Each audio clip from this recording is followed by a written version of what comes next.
സ്വന്തക്കാരനായ മങ്കൊമ്പ് മഠത്തിൽ ശർമ്മയെ കയറി വെല്ലുവിളിച്ചു. കൊന്നുകളയുമെന്ന് ഭീഷണിപ്പെടുത്തി.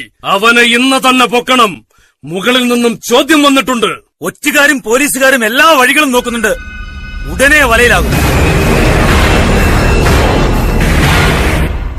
മിസ്റ്റർ വൈദ്യർ, നൂറ്റാണ്ടുകൾ പഴക്കമുള്ള അപൂർവ വൈദ്യവിധികൾ താളിയോല ഗ്രന്ഥങ്ങളിൽ നിന്നും പഠിച്ച നിങ്ങൾ പ്രകൃതി കനിഞ്ഞു നൽകിയ ആയുർവേദ ഔഷധങ്ങൾ കൊണ്ട് മനുഷ്യനെ ചികിത്സിക്കുന്നതിന് പകരം അവരുടെ മനസ്സിൽ അടങ്ങാത്ത ആവേശത്തിന്റെ വിപ്ലവം കുത്തിവയ്ക്കുകയായിരുന്നല്ലേ? സ്വാതന്ത്ര്യം സ്വപ്നം കാണുന്ന ഓരോ പൗരന്റെയും ഉത്തരവാദിത്വം അതാണ്. അമൂല്യങ്ങളായ ആയുർവേദ വിധികളും അനുഗ്രഹീത പ്രകൃതിയും വിദേശികൾക്ക് അടിയറ വയ്ക്കരുത്. അത് ജീവൻ കൊടുത്തും തടയപ്പെട്ടാലേ നമ്മുടെ രാജ്യത്തിന് മോചനമുള്ളൂ.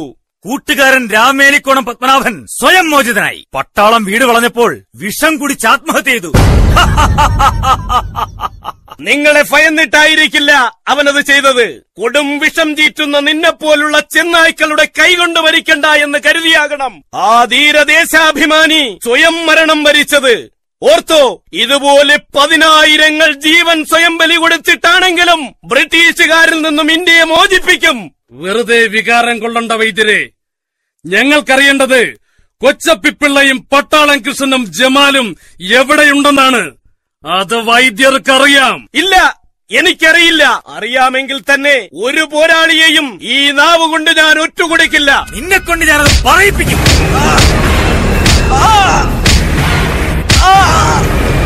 മഹാത്മാഗാന്ധി കീ ജയ്.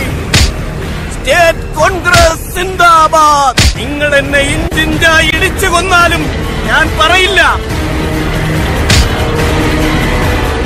സർ, 4 പേർ കുതിരക്കാലിൽ കെട്ടിവലിച്ചപ്പോ അനക്കമില്ലാതെ കിടക്കുന്നു. ആരൊക്കെ? മുഹമ്മദ് അലി, വാവക്കുട്ടി, കുഞ്ഞമ്പിള്ള, പാറനാണൻ. ചത്തെന്നുറപ്പായോ? അതെ സർ. അടിയും ചവിട്ടും കൊണ്ട് ആരെങ്കിലും ഇവിടെ കിടന്ന് ചത്താൽ ശവമേതെങ്കിലും പുഴയിൽ വലിച്ചെറിയണം. അല്ലെങ്കിൽ കഴുകനും കാട്ടുമൃഗങ്ങൾക്കും തിന്നാൻ കാട്ടിലെറിഞ്ഞു കൊടുക്കണം. എന്നിട്ട് വന്ന് പറയണം പൊയ്ക്കോ. നിങ്ങൾ ഈ കാണിക്കുന്ന കൊടും ക്രൂരതകൾക്ക് കാലം മാപ്പ് തരില്ല. മാതൃരാജ്യത്തിന് വേണ്ടിയുള്ള പോരാട്ടത്തിനിടെ അകാലത്തിൽ കെട്ടുപോയ ഓരോ തിരുനാളങ്ങളും തീപ്പന്തങ്ങളായി തിരിച്ചു വരും. നിന്നെയൊക്കെ ചുട്ടരിക്കാൻ. കൊണ്ടുപോയി പട്ടിയെ. മഹാത്മാഗാന്ധി കീ ജയ്. ഭാരത് മാതാ കീ ജയ്. യമനെ, കൊച്ചപ്പിപ്പിള്ളയെയും കൃഷ്ണനെയും പിടികിട്ടിയിട്ടുണ്ട്. ഇപ്പൊ കൊണ്ടുവരും. കഴിവറുടെ മോനെ എന്റെ കയ്യിൽ കിട്ടട്ടെ. ഉസ്മാൻ, ചവണ കൊണ്ട് അവന്റെ നഖം പിഴുതെടുക്കണം. എന്നിട്ട് അവന്റെ വിരലിൽ തുണി ചുറ്റി എണ്ണയൊഴിച്ച് കത്തിക്കണം. എന്നാലേ എന്റെ അരിശം തീരൂ. കുഞ്ഞികൃഷ്ണൻ പോലീസിനെ പിക്കാസ് കൊണ്ട് വെട്ടിക്കൊന്നതവനാണ്. എന്റെ കൈത്തരിപ്പും ഇന്ന് തീർക്കണം. കുതിരപ്പട്ടാളത്തിന്റെ കണ്ണ് വെട്ടിച്ച് ഒളിച്ച് കഴിയാമെന്ന് കരുതി അല്ലടാ. എന്റെ കൈ അഴിച്ചുവിട്ടെന്നെ ഇരിക്കുന്ന പട്ടികളെ. ആണുങ്ങളല്ലേ നിങ്ങൾ? ഇത്ര ഭീരുക്കളായാലോ? നിന്റെ കാലും കെട്ടിയിടും. എന്നിട്ട് ഇഞ്ചിഞ്ചായി കൊല്ലും. ഈ നാടിനു വേണ്ടി മരിക്കുന്നതിൽ എനിക്ക് അഭിമാനമേ ഉള്ളടാ. പട്ടിയെപ്പോലെ ജീവിക്കുന്നതിനേക്കാൾ നല്ലത് മരിക്കുന്നതാണ്. പക്ഷേ ആണത്തമുള്ളവർ നേർക്ക് നേർ നിന്ന് പോരാടണം. എന്തിന് നിങ്ങൾ എന്റെ വീടും കുടുംബവും തകർത്തു? നിന്റെ കുടുംബക്കാരെ മാലയിട്ട് ദിവാന്റെ മുന്നിൽ ആനയിക്കാമടാ. പൊന്നും പണവും കാണിക്ക വാങ്ങാൻ. ദിവാൻ കൊള്ളയടിച്ചുണ്ടാക്കുന്ന പണം ആർക്ക് വേണം? അതവന്റെ അച്ചിയുടെ കിടപ്പറ തേടി വരുന്ന ബ്രിട്ടീഷ് സായിപ്പന്മാർക്ക് കൊടുക്കാൻ പറ. നിന്റെ നാവ് ഞാൻ ചവിട്ടി പിഴുതെടുക്കും. എടാ പന്നി, എന്റെ നാവ് പിഴുതെടുത്തത് കൊണ്ട് സ്വാതന്ത്ര്യത്തിന് വേണ്ടി 1000 നാവിൽ നിന്ന് ഉയരുന്ന ശബ്ദം നിലയ്ക്കില്ല. ഓരോ നാവ് പിഴുതെടുക്കുമ്പോഴും നിന്റെയൊക്കെ നെഞ്ചു പറയ്ക്കുന്ന ഉഗ്ര ശബ്ദത്തോടെ അത് പ്രതിധ്വനിക്കും. ഭാരത് മാതാ കീ ജയ്. നിർത്തടാ പട്ടി.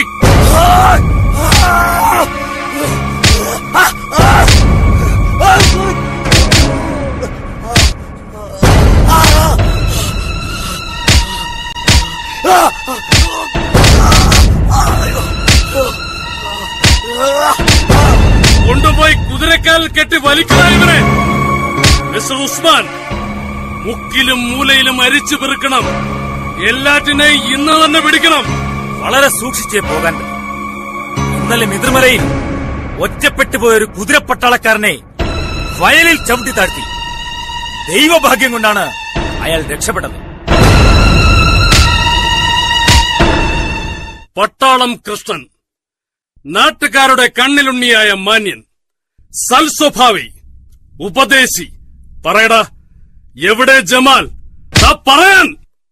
വേണ്ട സർ, ഇയാൾ ഞങ്ങൾക്ക് ഒരുപാട് സഹായം ചെയ്തിട്ടുണ്ട്. നന്ദി വേണമല്ലോ പോലീസുകാർക്ക്. കള്ള റാസ്കളെ! സർ, എന്നെ ഒന്നും ചെയ്യരുത്. എന്റെ ഈ കൈകൾ കൊണ്ടാണ് ആഹാരവും വെള്ളവും കൊണ്ടു തന്നത്. ഓർമ്മയുണ്ടടാ, അതുകൊണ്ടല്ലേ കാത്തുകാത്തിരുന്നത് പകരം തരാൻ. അയ്യോ, എന്റെ കൈ! നിങ്ങളൊരു പട്ടാളക്കാരനായിരുന്നില്ലേ? അല്പം സത്യസന്ധത പ്രതീക്ഷിക്കുന്നു. എവിടെ നിങ്ങളുടെ കൂട്ടാളികൾ? ശത്രുവിന്റെ മുമ്പേ ഉന്നം തെറ്റാതെ തോക്കുപിടിച്ച കൈയാണിത്. അടിപതറാതെ നിന്ന മനസ്സും. ഇപ്പോ ഉന്നം ഒന്ന് മാത്രമേയുള്ളൂ: ഇന്ത്യയുടെ സ്വാതന്ത്ര്യം. നിറതോക്ക് തിരിച്ചു പിടിച്ച് നെഞ്ചിൽ വെടിവെച്ചാലും ഒരു പട്ടാളക്കാരന് സഹപ്രവർത്തകനെ ഒറ്റുകൊടുക്കാൻ കഴിയില്ല. കൃഷ്ണപിള്ളേ, വെറുതെ ജീവിതം പാഴാക്കല്ലേ. കൃഷ്ണന്റെ ജീവിതം പാഴാകില്ല. ഉറച്ചു തന്നെയാണ് ഇറങ്ങിയത്. ഒരു നാട് ഒരുമയോടെ സ്വാതന്ത്ര്യത്തിന് വേണ്ടി പോരാടുമ്പോ അതിൽ അണിചേർന്നില്ലെങ്കിൽ ഒരു തലമുറയുടെ ശാപമേൽക്കേണ്ടി വരും. വാരിയല്ലുകൾ ഒന്നൊന്നായി ചവിട്ടി ഒടിക്കും. നെഞ്ചിന് ഇരുമ്പാണി തറഞ്ഞിറങ്ങും.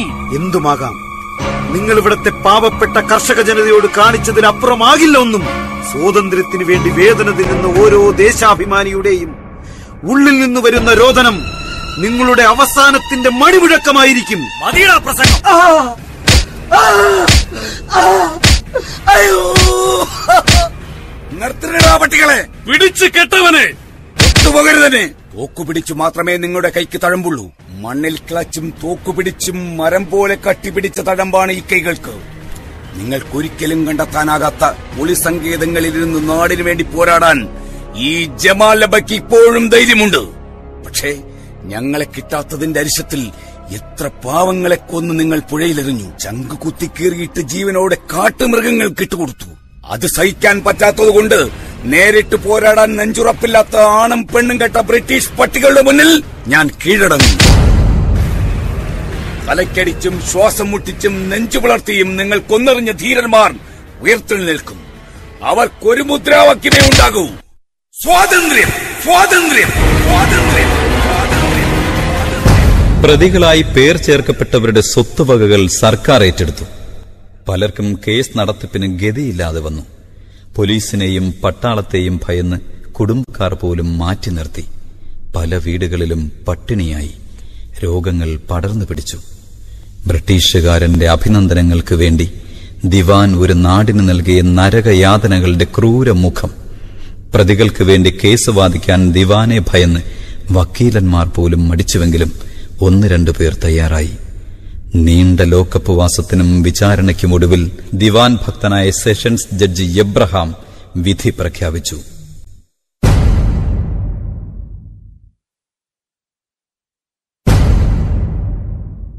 തിരുവിതാംകൂർ സ്റ്റേറ്റ് കോൺഗ്രസുകാരുടെ വ്യാജമായ പ്രചാരവേലകളിലും പ്രേരണകളിലും വശംവദരായി തോക്ക്, കത്തി, കൃഷി ഉപകരണങ്ങൾ തുടങ്ങിയ ആയുധങ്ങൾ ഉപയോഗിച്ച് പാങ്ങോട് പോലീസ് സ്റ്റേഷൻ ആക്രമിക്കുകയും ഔദ്യോഗിക കൃത്യനിർവഹണത്തിന് തടസ്സമുണ്ടാക്കുക എന്ന ഉദ്ദേശത്തോടെ ഉദ്യോഗസ്ഥരെ വധിക്കുകയും നാട്ടിൽ കലാപവും അക്രമവും അഴിച്ചുവിടുകയും ചെയ്ത ചാർജിൽ വിവരിക്കുന്ന കല്ലറ, പാങ്ങോട്, ഭരതന്നൂർ, മുതുവിള പ്രദേശങ്ങളിൽ താമസക്കാരായ 1 മുതൽ 40 വരെയുള്ള പ്രതികളിൽ 14, 15, 17, 18, 22, 27, 29 നമ്പർ പ്രതികളെ കുറ്റക്കാരല്ലെന്ന് കണ്ട് കോടതി നിരുപാധികം വിട്ടയക്കുന്നു.